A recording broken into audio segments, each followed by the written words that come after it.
जर तुमच्या पण कांदा लागवड झाल्यानंतर शेतामध्ये काँग्रेस, सोयाबीन, कपाशी सारखे गवत जर का परत उगत असेल तर तुमच्यासाठी हा स्पेशल व्हिडिओ आहे. आजचा व्हिडिओ ना पूर्ण बघा. तर मित्रांनो, पेंडिमेथॅलिन म्हणून आहे ना घटक असलेलं औषध आपण सध्या वापरतो. याचं नाव आहे मित्रांनो पेंडिसूले म्हणून.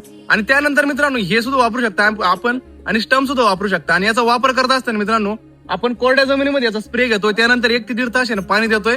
याचा रिझल्ट मित्रांनो आपण जे पहिले पीक घेतले सोयाबीन, कपाशी, मका या पिकांचा तर पूर्णपणे ना उतार 100% कमी होतो. त्याचबरोबर आहे इतर गवत जे असं ना आपलं काँग्रेस वगैरे ज्यामुळे ना आपलं खुरपणीचा आणि तणनाशकाचा खर्च वाढतो, त्याचा पण मित्रांनो चांगला रिझल्ट भेटतो.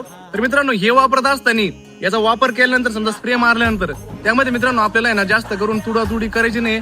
पलटी पहिले जोडून घ्यायची, त्यामध्ये फवारा मारायचा, त्यानंतर स्प्रिंकलर आपल्याला 1 ते 1.5 तास द्यायचा आहे.